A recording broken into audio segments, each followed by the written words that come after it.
고린도전서 10장 11절은 이렇게 기록을 합니다. 제가 한번 읽어드릴 테니까 들어보시죠. 눈을 감고요.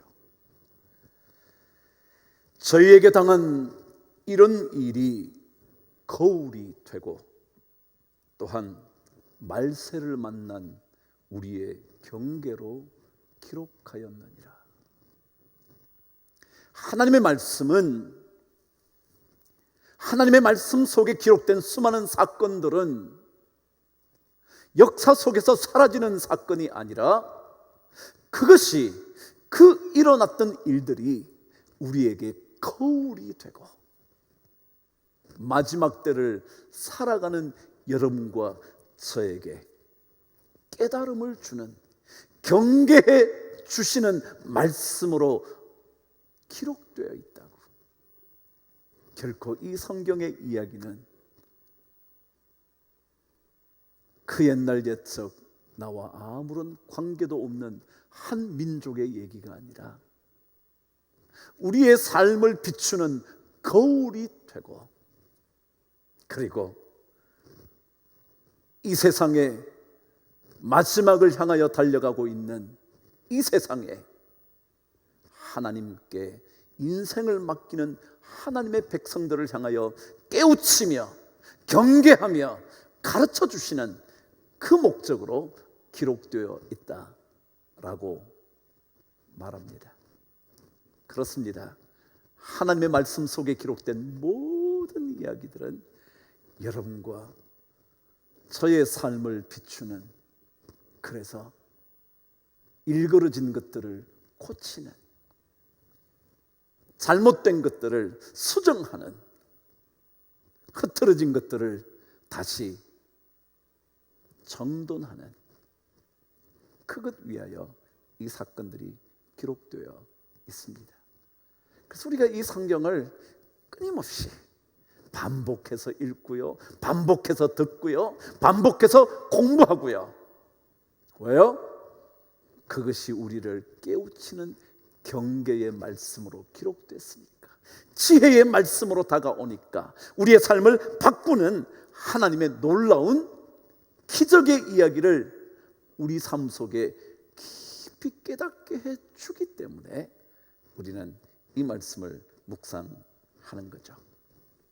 지난 시간 우리는 구약 성경 전체를 들여다보기 위하여 어느 정도 시대라는 말을 붙이면서 분류를 해 보았습니다. 지난주에는 거의 사사시대라고 부르는 그 시기까지 우리가 공부를 했죠. 다 기억하실 것 같지만 저와 함께 오늘 다시 한번 반복하면서 저와 얘기를 나누어 보시죠. 성경의 이야기는 창조의 이야기로 시작됩니다. 왜냐하면 모든 것을 만드신 하나님에 대한 이해가 없이는 성경 속에 이루어지는 어떤 사건들도 제대로 볼 수 없기 때문에 그렇습니다. 신앙인들이라면 하나님께서 모든 것들을 만드셨다는 것, 그렇기 때문에 여러분과 저의 삶의 역사도 만드실 수 있다는 것, 그리고 이 땅, 아니 전 세계를 하나님의 방식으로 하나 둘씩 이끌어 가실 수 있다는 것을 깨닫게 해주기 위하여 하나님은 창조의 이야기부터 시작하셨다라는 것입니다. 창조, 기억하시죠? 하나님은 아무것도 없는 데서 무언가를 만들어내신 거예요. 없지만 하나도 그 없는 것이 문제가 되지 않습니다. 없지만 있는 것이나 다름없습니다. 누구에게는요? 하나님께는요. 하나님께는 아무런 문제가 되지 않습니다. 무라는 것이 없다는 것이 전혀 문제가 되지 않습니다. 그 하나님을 믿으신다면 우리의 삶에 없는 것도 그래 뭐 어때? 하나님이 계시면 없는 것도 있게 만드시는데, 창조가 그래서 엑스 니힐로 그랬죠? 라틴어인데요, 엑스는 무엇으로부터, 니힐로는 nothing, from nothing입니다. 아무것도 없는 데서, 무에서 창조를 하셨다는 거예요. 아무것도 없는 데서. 하나님 그런 분이에요. 그 창조주 하나님, 그것을 고백하는 것보다 더 중요한 일이 없어서 이것을 가장 먼저 시작하신 겁니다. 그러고 난 다음에 하나님은 그 모든 것을 하실 수 있는 능력으로 하나님의 형상을 닮은 인간을 창조하셔서 그 인간을 통하여 하나님의 역사를 하나둘씩 드러내시기 시작을 하신 겁니다. 그래서 이 창조의 이야기는 모든 세상을 창조한 다음 인간을 창조하신 이야기를 끄집어내는 겁니다. 그러고 난 다음에 그 인간 하나둘씩 설명합니다. 아브라함, 그 다음 뭐예요? 이삭, 그 다음 뭐예요? 야곱. 계속해서 한 사람을 부르셔서 전 인류를 건져내시려는 계획을 상징적으로 계속 보여주는 겁니다. 한 사람을 통하여. 에서가 아니라 야곱을 통하여, 롯이 아니라 아브라함을 통하여 계속해서 한 사람을 비추어 주면서 한 사람을 조명함으로 끊임없이 모든 하나님의 백성을 이끌어 가실 수 있다는 것을 계속 설명하는 겁니다. 그래서 창조 시대에는 창조주인 하나님과 그 하나님의 형상을 담은 피조물인 우리에 대한 얘기를 담아놓은 게 창조 시대의 창세기입니다. 자, 그래서 우리는 첫 번째 시대를 창조 시대라 그랬습니다. 그죠? 창조 시대. 여기는 중요한 하나님, 어떤 하나님이요? 창조주 하나님과 피조물인 우리 인간, 이 얘기가 담겨져 있었습니다. 그런데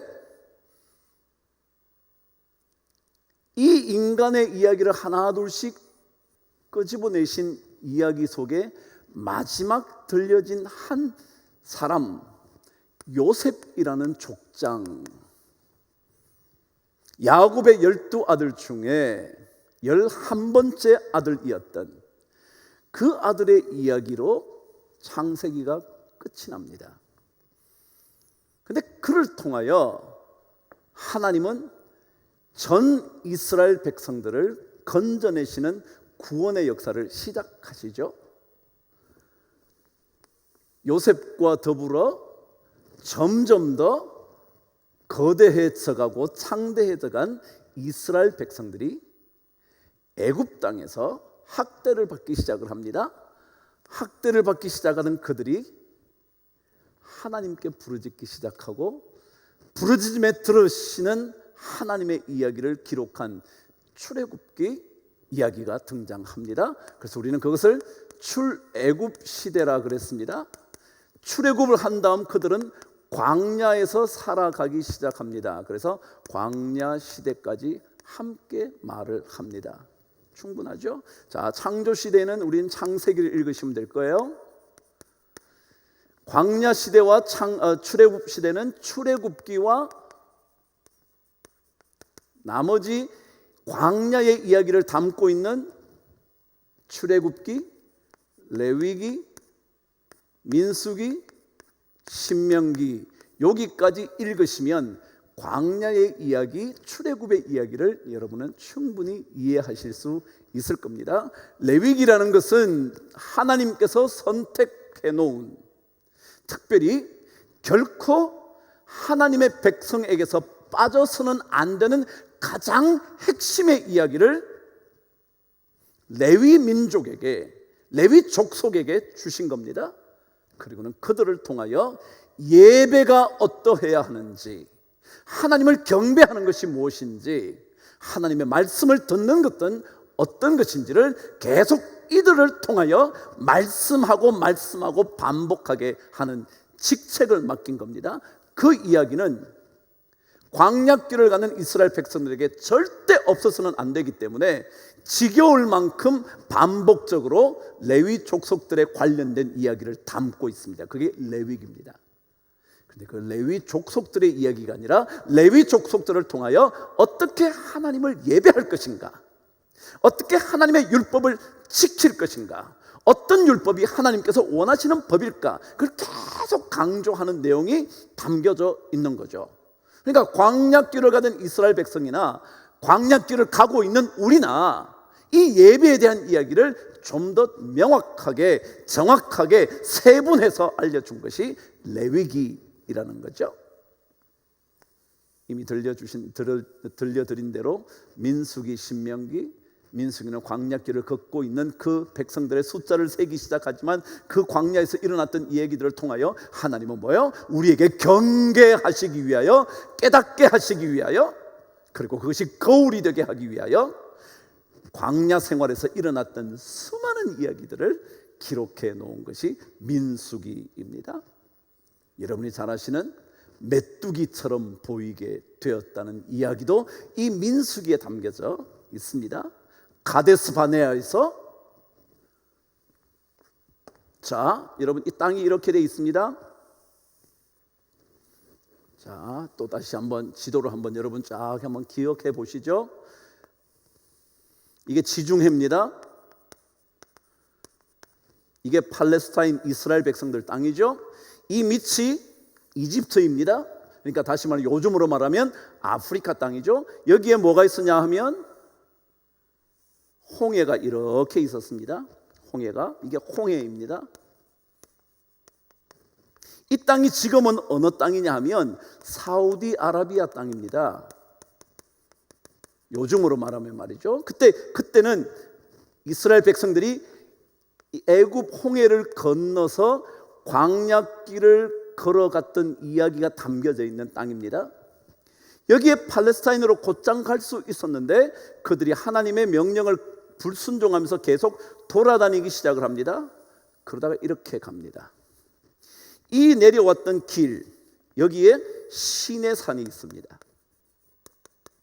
이 시내산에서 그들은 1년 동안 머물면서 다시 하나님의 말씀을 깨달아 듣기 시작합니다. 그 얘기들이 신명기에 다 담겨져 있습니다. 하나님의 율법을 다시 받으면서 다시 들으면서 다시 깨닫는 거죠. 그래서 수르 광야를 지나서 신광야, 여기에 바란 광야, 그 옆에 똑같이 신광야가 또 있습니다. 이름이 서로 다릅니다. 신은 한국말은 똑같지만 히브리어 단어는 다르게 되어 있습니다.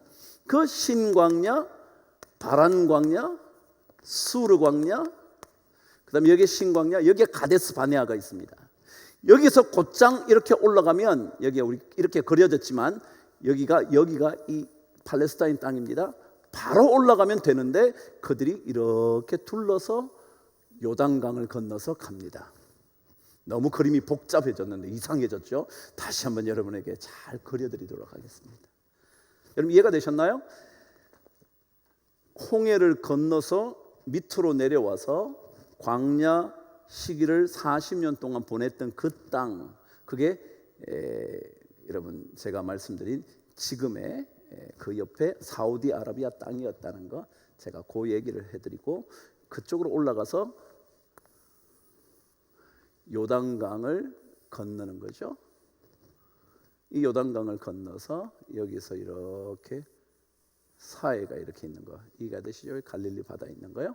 이 요단강을 건넜다는 것, 뭐 그 정도 하고 출애굽 광야 시대에 읽어야 하는 성경을 말씀을 드렸습니다. 오늘 사실은 이 사사시대 이후의 걸 해야 되는데 이러다가 사사시대까지도 못 갈지도 모르겠습니다. 끝내죠. 자, 그래서 출애굽 광야 시대를 지나고 나면 어떤 시대가 올까요? 출애굽 광야 시대에서 드디어 가나안 땅으로 들어가죠. 가나안 땅으로 들어가니까 어떻게 해야 되나요? 그 가나안 땅은 젖과 꿀이 흐르는 땅이지만 절대로 그냥 얻어지는 땅이 아니라 하나님과 함께하는 삶을 통하여 정복을 이루어야만 이루어지는 땅이었습니다. 그래서 가나안 무슨 시대요? 정복 시대가 있습니다. 가나안을 정복해야만 하는, 무찔러서 엎드려서 복종시키는 정복의 시대가 등장합니다. 이 가나안 정복의 이야기는 어디에 담겨지냐면 여호수아서에 담겨져 있습니다. 왜냐하면 출애굽을 완성시킨 리더는 모세였지만 그는 요단강을 바라보던 그 여리고를 바라보던 그 마지막 산이었던 요쯤입니다. 거의 진짜로 요쯤에 느보산이 있습니다. 느보산에서 모세가 가나안 땅을 바라보기는 하지만 들어가지 못하는 채 세상을 떠납니다. 아마 성지순례 다녀오신 분들은 느보산 가보셨죠? 거기서 가나안 땅을 봤던 그곳이요.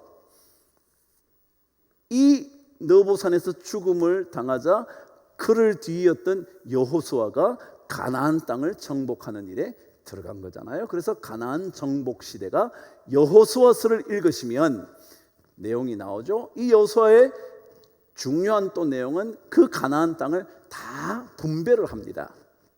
분배를 하는데 사실은 완벽하게 정복을 끝내고 분배를 하지 않고요, 이미 전투 중일 때 이미 다 분배를 합니다.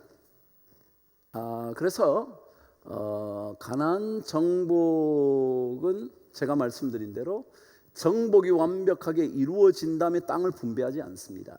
정복이 이루어지지 않았는데 미리 정복하리라고 믿죠. 그래서 어쩌면 많은 학자들도 연구에 의하면 여호수아가 미리 그 땅을 나눈 이유가 있을 거다. 그 이유는 하나님께서 그 땅을 주신다고 약속하셨잖아요. 그러니까 약속하셨기 때문에 전투 중이지만 그 땅은 어떨 거라고요? 얻을 것이라고 확신하고 있었던 거죠. 그게 여호수아의 마음속에 있었을 것 같다라고 말하죠. 정복이 이루어지지 않았는데 우리는 정복시대라 말하며, 그리고 아직까지 정복이 되지도 않은 땅을 분배한 것을 보면, 그죠? 그래서 동편에 르우벤, 갓, 므낫세 반지파, 그리고 요단강 서편에 아셀, 납달리, 전부 다 그 밑으로 내려와서 에브라임, 단, 베냐민, 밑에 유다, 제일 밑으로 시몬, 이 12지파를 이미 다 나누어 버리죠. 그러니까 아직까지 얻어지지 않은 땅에 대해서도 믿음으로 고백했다고 보는 거죠. 자, 드디어 정복이 이루어지고 난 다음에 그 가나안 땅에서 살기 시작을 합니다. 살아가는 동안 이스라엘 백성들이 하나님이 주신 땅에서 드디어 정착의 인생을 살다 보니까 자꾸 범죄합니다. 그래서 정착, 안정됐다는 것은 결코 좋은 일만은 아닌 것 같습니다. 이스라엘 백성들의 범죄의 이야기를 읽으면 그들이 그 땅에서 평안을 얻으면 범죄합니다. 평안을 얻으면 범죄합니다. 그래서 그들이 부러지면 하나님이 건져주십니다. 건져서 평안해지면 또 범죄합니다. 그래서 어쩌면 사사시대를 통하여서는 범죄한 하나님의 백성들이 건짐을 받는 이야기인데, 건짐을 받고 나서 평안해지면 또다시 범죄하게 되는 인간의 가장 깊은 속성을 드러내 놓습니다. 그리고는 그렇기 때문에 그 깊은 인간의 죄악을 건져낼 수 있는 길은 누군가 와야 된다는 거예요. 누군가, 하나님이 보낸 누군가. 그것을 우리는 사사라고 그랬습니다. 어쩌면 이 사사는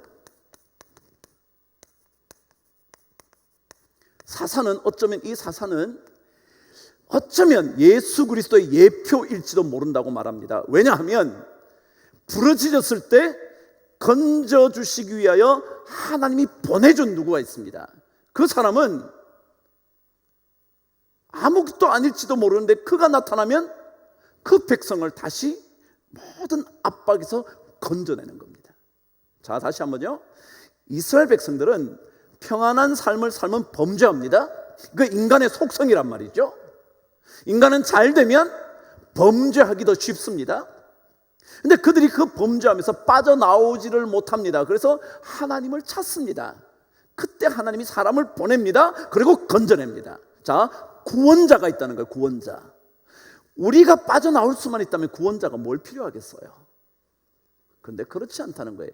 이스라엘 백성은 계속해서 반복해서 범죄합니다. 그래서 모든 학자들은 이 범죄의 사이클 가지고 있었던 이야기를 사사기라 그럽니다. 범죄의 사이클을 갖고 있는 거예요.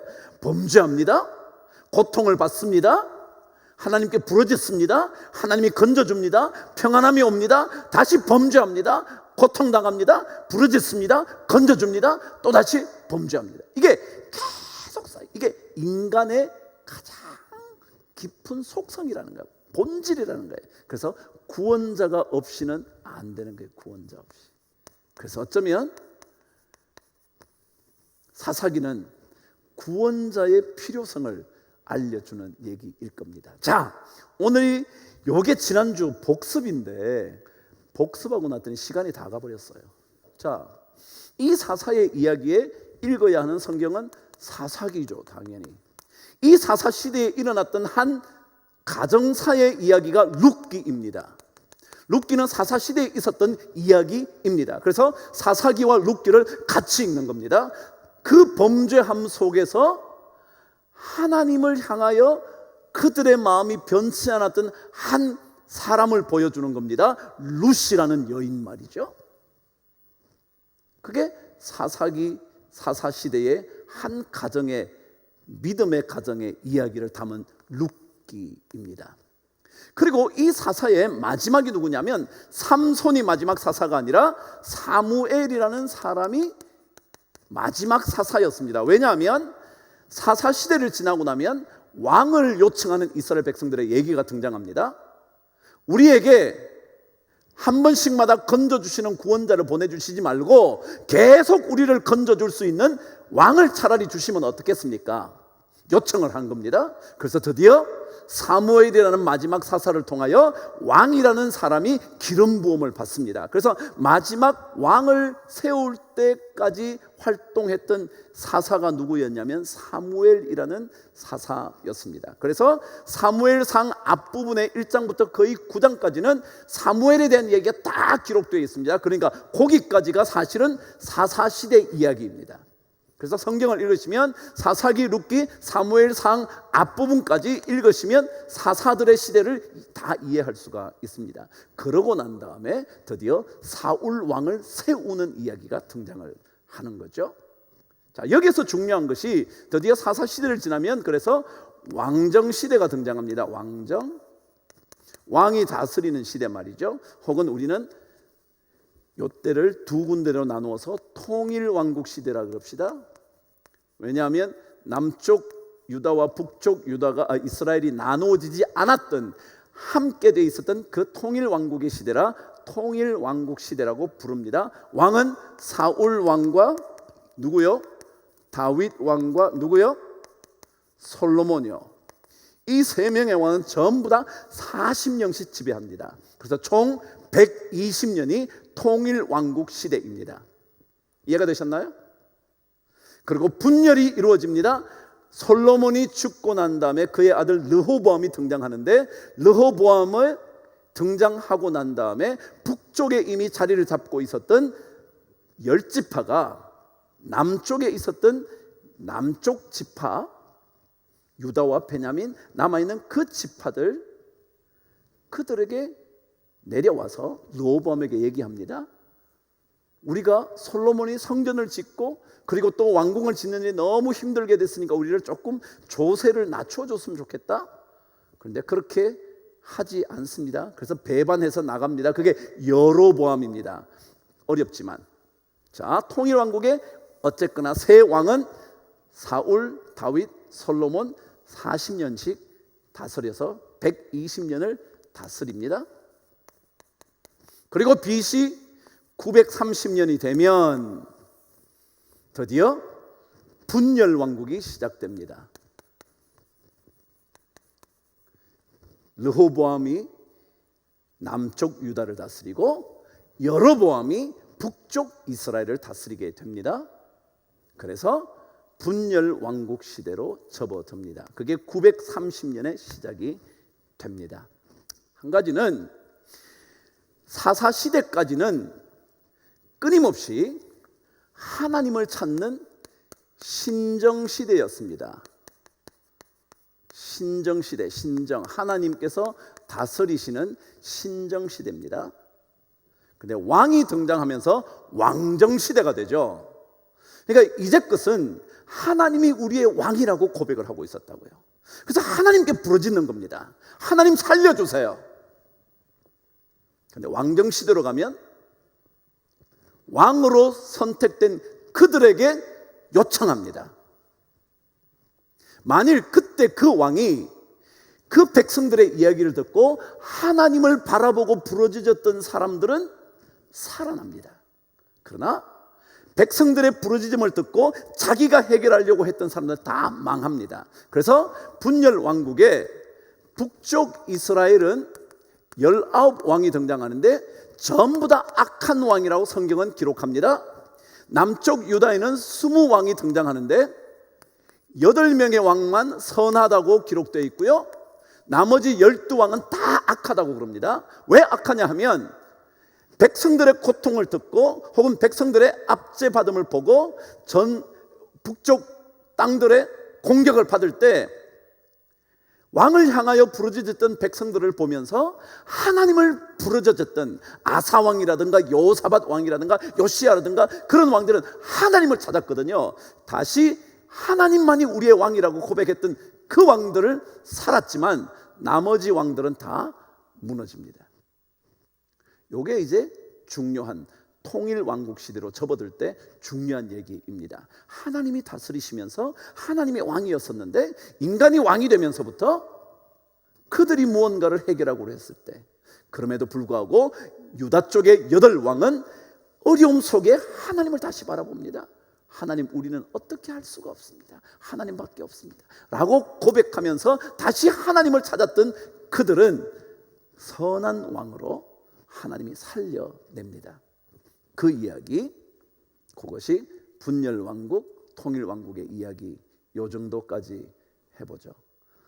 구약 전체를 이제 저와 함께 이렇게 다 보셔서 이제 분열왕국, 그래서 이제 분열왕국 때는 읽어야 하는 요 통일왕국 때는, 이제 통일왕국 시대는 제가 아까 말씀드린 사무엘상의 앞부분은 누구 얘기라 그랬죠? 사무엘 이야기였어요. 그러면 사무엘상의 뒷부분은 누구 얘기일 것 같으세요? 사울 왕의 이야기입니다. 그래서 사무엘상은 사무엘과 사울의 이야기로 끝이 납니다. 그리고 사무엘 하로 넘어오면 사무엘상에서 사울이 죽고 아들 요나단과 함께 죽고 난 다음에 일어났던 이야기들을 사무엘 하에서 시작을 합니다. 그러면서 누구 등장할까요? 당연히 다윗이 등장을 합니다. 그래서 사무엘 하에서부터 다윗 왕의 이야기가 시작이 되는 겁니다. 이해가 되셨죠? 이해가 되셨나요? 그러고 나서 이 다윗이 마지막까지 사무엘상 얘기를 끝을 내고 나면 누구 얘기가 등장할까요? 당연히 솔로몬이죠. 그 솔로몬의 이야기가 열왕기상부터 시작이 되는 겁니다. 이해가 되셨죠? 그러니까 이 통일왕국 시대는 열왕기상까지 읽어보셔야 여러분이 통일왕국 시대를 이해할 수가 있습니다. 그리고 또한 역대상에 보면, 역대상에는 이 열왕기상하에 일어났던 이야기, 열왕기하에는 이제 진짜 열왕들의 얘기가 나옵니다. 분열왕국 시대에 일어났던 수많은 왕들의 이야기들이 계속 적혀져 있습니다. 그러니까 이 열왕기상하의 이야기들을 하나님의 관점에서 다시 해석한 내용이 뭐냐면 역대상하입니다.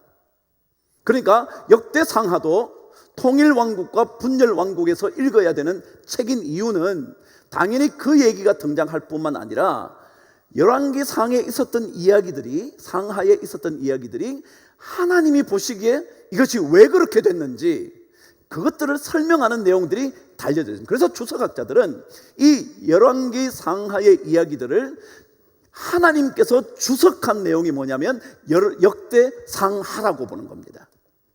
물론 역대상에는 전반부에는 족보들이 등장하고요, 후반부에 다윗 얘기가 등장을 합니다. 그리고 역대하에 여러 왕들의 얘기가 등장하죠. 그래서 어쨌거나 통일 왕국과 분열 왕국 시대에 읽어야 되는 책은 사무엘상, 사무엘하, 열왕기상, 열왕기하, 역대상, 역대하까지 읽으시면 분열 왕국의 얘기를 다 읽을 수가 있게 됩니다.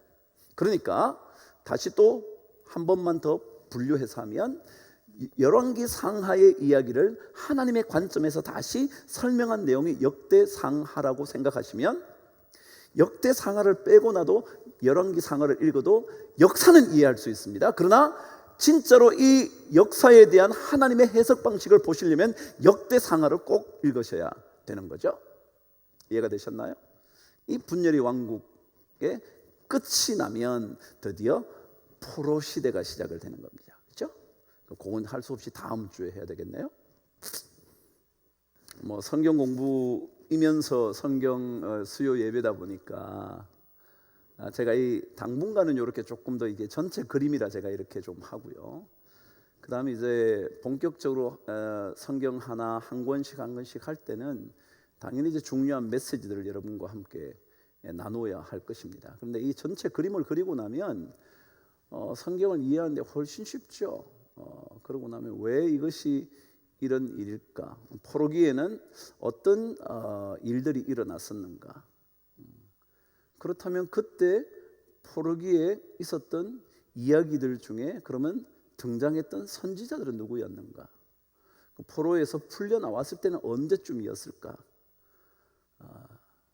여러분 BC 900년대부터요. BC 900년대부터 아수르라는 국가가 그 고대 근동을 지배합니다. 아수르라는. 일단 세계사적으로 제가 얘기를 하면요, 아수르라는 국가, 그 우리 이 세계사에는 아시리아라고 말하잖아요. 그 아시리아라는 국가가, 아수르라는 국가가 한 300년 동안 지배를 합니다. 지배를 하고 무너졌는데 그 무너지게 한 국가가 누구였냐면 바벨론이라는 국가입니다. 거기에 느부갓네살이라는 왕이죠. 그러니까 아수르를 무너뜨린 왕이 바벨론 왕입니다. 바벨론이죠. 그러니까 북쪽 이스라엘은 아수르가 지배할 때 무너집니다. 왜냐하면 아수르의 공격을 받거든요. 그래서 BC 722년 혹은 721년에 이스라엘이 북쪽 이스라엘이 무너지는데 그때는 이미 아수르가 지배할 때입니다. 그러면 600년대로 넘어오면 바벨론이 지배를 합니다. 그러니까 이스라엘이 무너진 것은 586년입니다. BC. 그러니까 600년대부터 고대 근동을 지배했던 국가가 바벨론이기 때문에 남쪽 유다는 어디에 무너지느냐면 바벨론에게 무너집니다. 이해가 되시죠? 그러고 나면 어느 나라가 다스리냐면 페르시아에 멸망합니다. 성경은 그것을 바사라 그럽니다. 바사가 유명한 왕이 누군지 혹시 아시나요? 바사왕 고레스라는 왕입니다. 이 고레스 왕이 이스라엘 백성들을 자기 땅으로 되돌려 보내죠. 그때부터 포로 귀환 시대가 시작이 됩니다. 그게 536년입니다. 이해가 되셨나요? 536년 이때가 바사왕이 등극을 하면서 페르시아 왕이요, 그가 이스라엘 백성들은 자기 땅에 가도 좋아 라고 말해서 그들이 옮겨갑니다. 그게 첫 번째 스룹바벨이 인도하여 온 포로 귀환 시대에 여는 겁니다. 그러니까 고대 역사를 얘기하면 아시리아, 바벨론, 페르시아. 그 페르시아가 누구에게 무너지냐면 그리스에게 무너집니다. 그리스가 어느 나라에 나중에 무너지냐면 로마에 무너집니다. 아시겠죠? 이게 세계사입니다. 그 사이에 우리 이 이스라엘 역사들이 다 담겨져 있는 거죠. 네. 그 정도만 해야 될 것 같아요. 진짜로. 자, 고맙습니다. 오늘도 저와 함께 어려운 역사 공부를 하게 됐습니다. 근데 뭐 그냥 들어보시고요, 그냥 성경 읽으시면 돼요. 그렇지만 이렇게 알고 읽으시면 훨씬 어려움이 덜하시지 않을까. 제가 다음 주에 이제 통일왕국, 분열왕국, 이제 그 다음에 포로 시대, 포로 귀환 시대, 요 정도까지 제가 이렇게 조금 더 상세하게 설명을 드리면 그때마다 어떤 성경을 읽어야 되는지를 들어보시면 그러면 성경이 그렇게 낯설지 않을 거예요. 어떤 성경을 읽어도 대략 요때쯤이겠구나 이해가 충분히 되시지 않겠어요? 좋습니다. 오늘도 우리 이 자리를 지켜주신 우리 성도님들 감사하고 다음 주일날 여러분 뵙도록 하겠습니다. 고맙습니다. 제가 한번 기도하고 오늘 우리 수요 예배를 마치도록 하겠습니다. 하나님 아버지, 우리와 함께 하시는 하나님, 어떤 어려움 속에서도 주님의 은혜만은 결코 사라지지 않는다는 사실 우리에게 깨닫게 해주셨사오니 새롭게 출발하는 우리 모든 성도님들과 새물결 세원의 강북제일교회가 정말 주님의 놀라운 은혜를 더 깊이 깨달을 수 있도록 축복하여 주시옵소서. 오늘도 영상 앞에서 함께 예배드린 우리 모든 주의 백성들을 도우시고 인도하시고 어둠을 몰아내 주시고 슬픈 마음을 위로해 주시고 마음 아파할 때 주님께서 좋은 하늘의 위로를 허락하여 주옵소서.